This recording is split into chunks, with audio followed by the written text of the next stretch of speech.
Damn.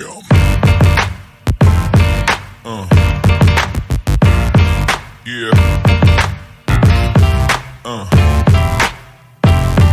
Yeah. Yeah.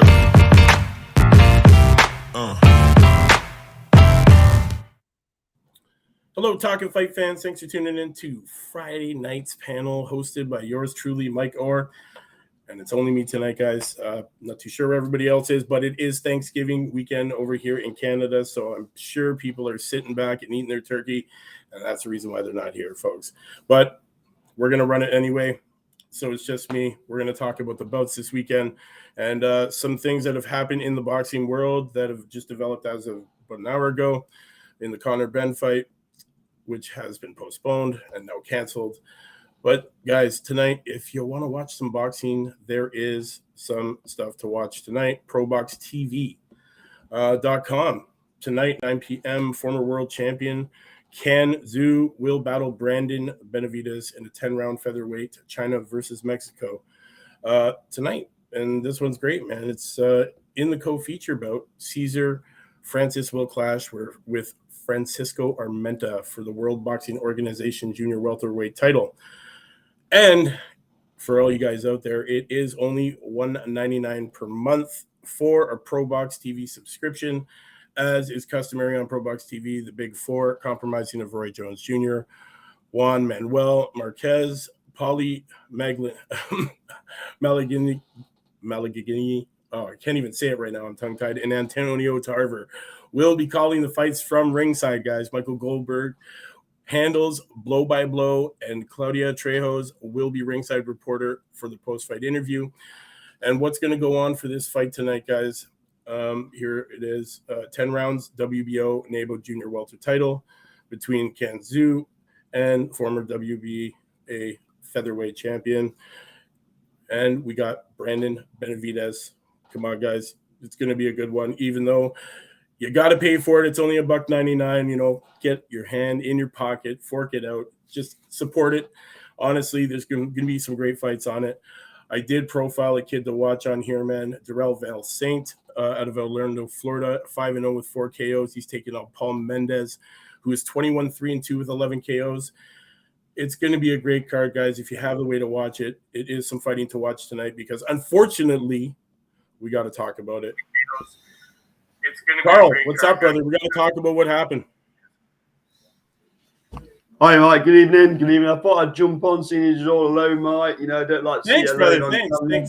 Thanks for coming and joining me, man. That's awesome. No problem. So, Mike, do you tell me what topic you want to cover, fella, and we'll cover it.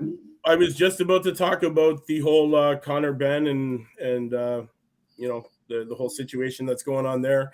Originally, you know, what DAZN said that they were postponing the fight on Thursday.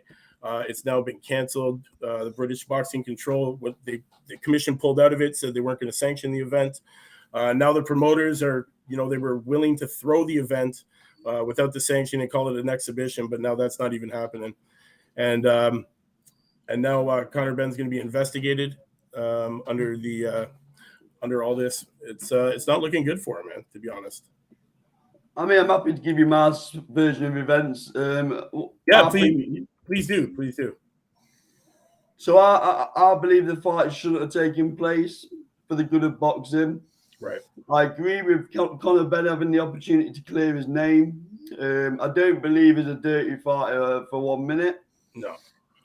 So I think this fight will take place in February. I think there'll be an inquest into what's happened, and hopefully it's all cleared up. Right. Because let's be right, Mike. If he doesn't clear his name, this is going to linger. Yeah. He's facing a 4-year ban if this all, you know, turns to the wrong way, you know. And that's. I think Eubank was a credit in the way he conducted himself throughout the whole episode. Definitely. In terms of my understanding is it was never going to be put forward as an exhibition. Eddie Hearn clearly came out and said he wasn't even prepared to have a different boxing board of control, as in Luxembourg, or that was never on the table to take place. Okay. If the British Boxing Board of Control wasn't going to sanction it, the fight was not taking place. People that I'd like to spear fought for are the undercard fighters. You know, a lot of money gets put into these camps. Yeah. You know, and they're not always obviously the best paid fighters. The further down the card you go, as you know. Yeah. So obviously a lot of money's been lost on this event. Big time. So I mean, what's the verdict state? Well, over the pond, what are the thoughts of Canadian and American boxing fans?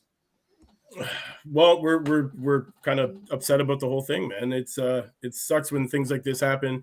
You know, this is a rivalry that dates back to the 90s, you know, with both their fathers. Yep. You know, this was setting up to be you know, a new rivalry in the making. Definitely great for boxing, and then to have this, you know, this little hiccup just jump in front of it and this kind of thing happen, it's kind of, you know, it's upsetting. You know, we were expecting some great boxing this weekend, and you know, and now we get deprived of it because of situations like this. You know, whether he took it, you know, without knowing or whether he took it by knowing, it's still a crappy situation. You know, it really does hurt. It really hurts the sport. You know what I mean? Yeah, yeah, and that's why I make the point that I'm glad the fight hasn't taken place for the integrity of the sport. Definitely. Because where would that have left the British Boxing Board of Control if the fight would have gone ahead without them sanctioning it in the UK? Right. It's just it's a dangerous precedent to set, isn't it? By going ahead with a different boxing board of control. So I'm glad it's, you know, let Conor Benn have the opportunity to clear his name. Definitely. Well, we all know, you know, he's going to. His father, you know, his father came to his aid. He's definitely, you know, vouching that his son is not a dirty fighter by any means. You know, there has been situations in the past where, you know, where trainers have taken it upon themselves to, you know, slip fighters some stuff. You know, and sometimes they end up taking supplements that have stuff in it, not knowing. There's all sorts of things that can happen. Just hopefully that he doesn't get found, you know, guilty of taking it voluntarily, because, you know, that's going to put a 4-year ban on him. And, you know, what would a 4-year ban do to him at this time of his career? You know, it's that would be detrimental. Yeah, and it would have stuck with him throughout his career as well, wouldn't it? It wouldn't just be the 4 years. Yeah. Obviously, coming off the Conor Benn Eubank topic for a moment, obviously we've not spoke for a while. What about Joe Parker versus Joe Joyce? I liked it.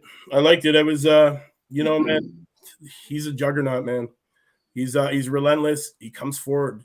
He's tough, but he takes a lot of damage, man. He does take a lot of damage. He's slow.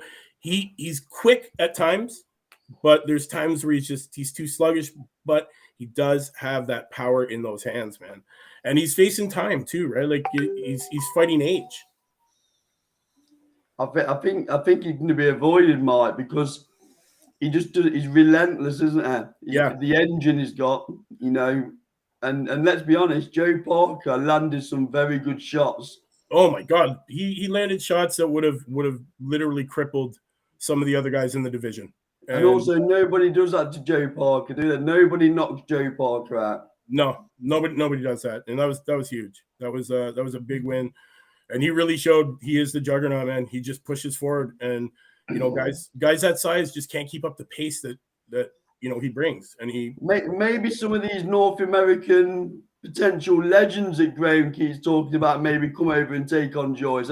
Again, I still don't know who these are. Honestly, I've yet to see a tank. Honestly, in somebody like Joe Joyce, man. Like I have yet to see it in somebody else. He's got that gas tank that just doesn't quit, man. The only person that I could see that might be along the lines of that is Richard Torres, man, coming up. He's got a pretty good gas tank on him too, but we have yet to see him go the distance in a fight to prove that he has a gas tank. You can have the gas tank all you want in sparring, gas tank all you want skipping. You can have all the gas tank you want punching bags, but when you're getting hit as hitting, that's a whole different story. So we've yet to see some of these guys in North America that are coming up that have potential to be superstars. They're not going the distance, right? So we gotta see. We gotta start testing these guys more, putting them in front of competition that's going to bring them the distance to find out if they have the ability to go those later rounds. Because I'll tell you, Joe Joyce right now was as fresh. He looked as fresh as he was at the end of the fight as he was at the beginning of that fight, and that is scary for a man that walks around at that weight and is that size. There's quite a bit of momentum in the UK that's wanting the Wilder versus Joyce fight. What do you think about it? Yeah, I think that's a great fight because it's almost if Wilder would land during that fight, because like you said, Joyce tends to ship a few shots. Yeah. How would Joyce react? Because I've not seen him particularly hurt by any shot as of yet that we've been in with. But Wilder's a different beast, isn't it? Yeah, completely different beast. You know, he's got that right hand from hell. And I'll tell you what, if he doesn't move Joyce, Wilder's that's in scary, man. night. You know what? If Wilder doesn't move Joyce or even phase him with that shot, that's dangerous. That's very dangerous. You got a man that can't be knocked out. That's what you got. And you know. So obviously, I jumped on tonight to talk about the interview that I've just done as well. I thought, how did that go? I know you were really excited for it. First off, I'm not going to give too much away, obviously, but it's now on YouTube. So if you go to Last Bell Boxing YouTube channel tonight, we recorded an interview with Golden Boy legend Roberto Diaz. Nice, and we cover the upcoming shows on Golden Boy. We cover the fact that they're having Thursday night shows at the minute and how they go in and how's it landing with the boxing public in North America mainly. But then we move on to Conor Eubank. There we go. Conor Ben versus Eubank. Roberto gives his views on that. And he also talks about Tyson Fury and Anthony Joshua. Ooh. Okay. With a little sprinkling of Ryan Garcia as well throughout the video. So it's well worth a watch. So sorry about the shameless plug talking. No, it's okay, man. Do it up. It's great. It'll be good. I'll be watching it after you sent it over to me. So I'm definitely gonna check it out. Tyson Fury, Anthony Joshua. What's the word over on the pond over there with what's going on? So we're a bit perplexed as a boxing community in the UK, fight fans, because obviously it seems it took a lot of twists and turns. I don't think Tyson Fury thought AJ was going to take the terms, and when he did, it might have surprised him a little bit. I think so. But then he started coming out and saying it was going to fight Manuel Charr, it was going to retire, it was going to fight Derek Chisora. Then he was talking about fighting Joe Joyce. It's almost getting every other day. Yeah. So I think it's dead in the water now as a fight. I think AJ will go on a little bit of a world tour, if I'm brutally honest. I think DAZN will take him to Australia. Maybe a couple of takeover fights for AJ and then maybe jump back in for a belt. Tyson Fury, who knows, Mike, because he's a character, isn't he? I know, man. I know. You know what? He likes to troll people on social media so much. You know, he's a total character. I love the antics that this guy pulls. I love the head games. Who knows what he's going to do next, to be honest. But he holds the keys to the kingdom, Mike, don't he? He does. That is the thing, right? But eventually that time's going to come where he's going to have to fight somebody if he hasn't retired, right? Yeah, I'm not sure. Again, I'm not sure. I won't name names, but some people on your channel seem to have a bit of an agenda against Mr. Fury. I won't name names, but I don't really understand why. Because how boring would the heavyweight division be without Tyson Fury entertaining us all? Honestly, it wouldn't be as entertaining because you know what? Some of these guys just don't know how to control that mic, man. They don't know how to create hype. And honestly, he creates hype. And when he retires, we're going to need somebody that can replace that kind of hype. Because you know what? Without that, you don't sell tickets, man. And, you know, some of these guys stay silent. You know, they stay silent during it. They don't talk on their social media. Well, what they don't understand is we want you to, because that's what gets us ready for the fight. That's what excites us. That's what makes the viewers buy tickets. That's what makes them pay for the event. Yep. You know, and without a character, it's not gonna, you know, it'll tend to fall off, and we can't have that, man. But honestly, Fury, he's gonna either have to give it up or he's gonna have to get in the ring. I don't care who he fights. I just want to see him do it again. And please can they sort it out in North America regarding Spence versus Crawford, because it feels like it's been a decade in the making. It's still a decade in the making. I mean, what a great fight, right? If it ever happens, yeah, it's honestly, it'll be a great fight, but let's be real, man. Nobody wants to lose their cash cow, and nobody wants to, have that loss. It's just one of those games, man. It's that politics. I'm gonna duck you. I'm gonna dodge you. You're gonna dodge me. We're gonna dodge. It's holding up the division, right? Yeah, that's what it is, man, and it's sad. It's sad because without fights like that, other fights don't happen that we want to have happen. And boxing needs fights like that at the minute. You know, champions need to fight champions, man, and stop being scared to fight other champions. Because without it, we just have a bunch of guys who think they're champions. We need to find out, man. We need to find out. Also, let's be honest, North American boxing needs them mega fights to take place. Yes, definitely. In a time that a lot of fights, and including UK fighters, in a time when a lot of the fights are going to Dubai and the Middle East, for financial reasons, let's be brutally honest. Yeah. We really do need to keep some mega fights in our own territory, like North America and the UK. Definitely. Definitely. These other countries are stepping up, man, and paying the money to have these fights come. Dubai, broke their own rule, man. They had 2 women fight each other on a card. That's groundbreaking. And they're doing that because they see the potential, revenue that's coming in from these fights, man. They could, and on top of that, you got Dubai, man. You got how many millionaires and billionaires in that one city? They could sell front row tickets for $1 million a piece, and they're going to sell out every single time. I think there's still a bit needs to be done around the atmosphere in the stadium. It's not great viewing, is it? When the atmosphere is not particularly great. And just coming on to female fighters, shout out to Ben Shalom and Boxer. Obviously, their cards, the rearranged cards next week, which I'm looking forward to next Saturday. Yeah. Again, another example of the UK leading the way in world boxing. They definitely know. You know what? They definitely know how to put matches together, man. It's a shame when Boomgardner and Michaela's having to come over to the UK to fight each other. That really should have taken place in the US as a headline, shouldn't it? Definitely should have. 100% should have. 100% should have. But you know what? The money's not there for it, I guess. They're not willing to invest into it, and it's sad, man. We got great female talent over here, and it's sad that they don't get recognized or they don't get the kind of paydays they need over here. Is that changing though? Because I know top rank. It's starting to. It's starting to. The money's starting to be there. Honestly, it was the Amanda Serrano and Katie Taylor fight that's really what a fight. Yeah, what a great fight.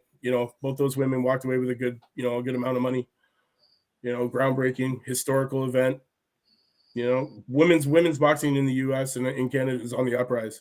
It's quite interesting though, Mike, because a lot of people who I talk to in the boxing community in the UK believe that it shouldn't have necessarily been an all-female card. They would have liked to have seen some male fighters on there, because that's a true sense of equality. Now, that maybe not my personal view, but there is some sentiment there, isn't there, regarding we still have a lot of people that don't accept the women boxing. Even at the amateur level, man. Like I've been traveling with my team now. We're doing club shows and stuff to put Ontario boxing back on the map and stuff. And I'm surprised that there's still that negativity at the early stages, and especially this late. In years. Like, come on, man. Women's boxing has been an Olympic sport since 2012. I can honestly say the Serrano versus Taylor fight is one of the best fights in a boxing ring, male or female, that I have witnessed in my lifetime. Yeah, I agree. It was just a great fight, wasn't it? And they're still going at it till the final bell. Yeah. Yeah, honestly. That could have been a 15-round fight, man, for sure. That could have easily been a 15-round fight. That could have been 3-minute rounds, not a problem. Yeah. And for another one, Deontay Wilder. So obviously he's coming back. Yep. Does he win a belt again, Mike? I don't think so. Really? I don't think so. I think he suffered a big head injury in that last fight, and I think he's going to come out, and he's not going to be the same. And it's when you get hand injuries like that, man, it's one more blow and you could be done forever. You can be sipping We'll food. learn a lot, won't we, in that fight? Yeah. We'll learn a lot. I'll tell you what, though, if he's anywhere near his best, he's right up there in that heavyweight division for me. Yeah, he is. From what I've seen, so far in the heavyweight division, yeah. If he's anywhere close to what he was, he's definitely a contender, and he's definitely a scary man to look out for in the division. 100%. Because he'll beat the Dillian Whites. Yeah. And he'll beat the Del Boys, the Derek Chijoras. Yeah. So it's, again, I've said this a few times, not many people could have made Dillian White look as bad as Tyson Fury did. I know. And just look what he did to Dillian White when he got into the ring. Yeah. So people and honestly, even with Wilder, like, okay, so he starts climbing again. What happens? He's got to fight Fury again? Or does he go down another sanctioning route? I don't know. Who knows? I honestly think he would probably jump in with Fury for a fourth time. Does anybody I think so too. I think he deep down inside still believes that he can whoop his ass. Like deep down inside he believes it, and he thinks that he can do it again. And honestly, the longer Tyson Fury sticks around, and after we see this performance of him, depending on how good he looks, that could be a possibility in the near future. Yeah, because he's still ranked at 2 in WBC, is he, or is he 1? I believe he's ranked number 2 in WBC. Yeah, so he's not going to take many fights, is it? No, not at all. You look around that heavyweight division, Mike, and if he is anywhere near his best, name me who beats him apart from Fury. Right, like he's ranked above Ruiz, Hunter, Martin, Shaw, and like people like Trevor Bryan, Jerry Forrest, and that's all in the state. Like he's still ranked number 1 in the States. Yeah. Right. Which is understandable, isn't it? Yeah, which is understandable because when I read out the names that are underneath him, who are these guys? You know what I mean? Like Andy Ruiz, yes, we know, but he's getting up there too. But Deontay Wilder's getting up there in age too, man. We can't forget that. He's also 36. All I'm saying is his only losses to Tyson Fury, admittedly 2 times, which should be 3. Yeah. But that's no disgrace, is it? Yeah, that's no. Yeah, there's only 2 losses are to the guy who's wearing the belt. And you talk about the Michael Hunters of this world and people like that, it would clean Michael Hunter out, wouldn't it? Yeah, he would. There's only Joe Joyce who's got a question mark over for me. That's the only guy. And honestly, I've been watching Joe Joyce for a while now, and he's honestly, I think he's the next big thing in the heavyweight division, man. Well, Mike, you've been on our channel enough. I've defended Joe Joyce a lot from people who are saying he's slow, he's cumbersome, he's not world level. And that includes Andy, who co-presents him. We've had a lot of ding-dongs over it. Oh, yeah, definitely. But does ding-dong translate to Canadian? It means the same over here. Good, Johnny. I'll avoid them for a minute. But yeah, no fighter who's been in with Joe Joyce comes out saying he's slow, saying he's cumbersome. They all come out saying he's deceptively quick, actually. Yeah, man. Like, honestly, that's what like, you can watch it in the last fight. In his last fight, like when he gets Parker on the ropes and he just starts unloading, right? The speed that he can pick up. The thing is he doesn't have to throw fast because even when he connects at the speed it comes, it's still heavy. Like there's still heavy fists. He's got power, man. But if he started working with maybe somebody, working on his speed and he could start, blasting those hands out there faster, he'd be unstoppable. Well, he's already unstoppable now, but if he could pick up some speed and really start to let those hands go, I think he'd be, we'd see the unified for sure. Maybe even an undisputed. The guy's got a head like a brick. He's taking shots from fighters that literally would drop everybody else in that division. I'm not sure Tyson Fury will be jumping in with him too quick. No, I don't think so. I don't see that happening. Yeah, I'm not saying Joyce beats Tyson Fury, but he probably gives him the best fight that's out there at the minute. Yeah, for sure. So you mentioned that there's some fights on tonight over in it was that Zucan that I caught. Yeah, it's being streamed. It's a small little card. You know, there's a couple Quite kids. interesting. Quite interesting that Zucan never took the rematch with Lee Wood. I know. He never took that rematch. He's fighting Brandon Benavides. It's going to be a pretty good card, actually. You know, there's Francisco Amrenta is on there coming back off. You know, like we haven't seen him in a while. He's taking on Cesar Francis. These guys are going to go at it for sure. I love how it's this new little ProBoxTV.com $1.99 subscription. You know, it's started by Roy Jones Jr. and, you know, a couple of the other veterans in the game. So Is that Paulie Malignaggi as well? Yeah, his as well. And I believe it's also what's his name? Juan Marquez, as well, and Antonio Tarver as well. It's interesting how you become dependent on boxing. Last week when there's no boxing on, you struggled, didn't you?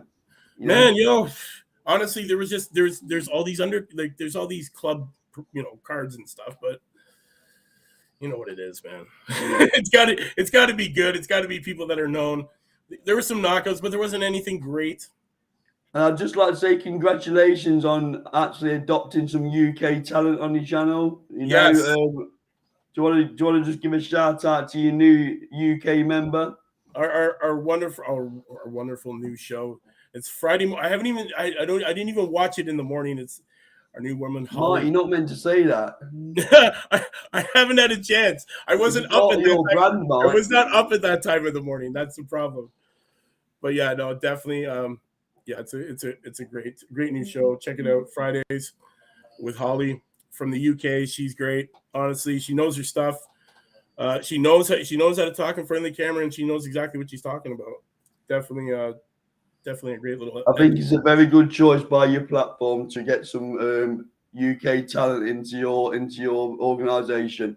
Well, she's going to be hitting up those events over there for us. And I'm just thinking she may be able to rub off on some of the other presenters. You know, I won't name names, but you know, I think she'll be a good influence on the rest of the broadcasting team.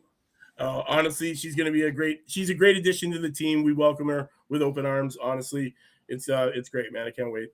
If she wants an open invite, if she wants to jump on Last Bell Boxing on Thursday night at 7 p.m. in the UK, then she's more than welcome, obviously, as you all are. Definitely. Always. I enjoy it. It's always a good time. So there's a little card on tonight. I'm definitely going to watch that. It's getting underway soon.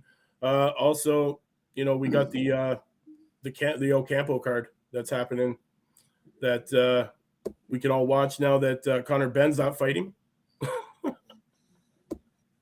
But that's going to be a good one.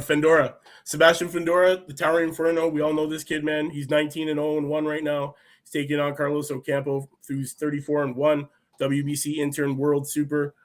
Carlos Adams is on this, taking on Juan Montiel. And we have a ton of fights on this card, man. There's a bunch of up-and-comers to watch. A bunch of guys trying to stay undefeated. Justin Cardona, I've profiled him this week on the show. Definitely one to watch out for. 8-0, taking on Angel Robeller.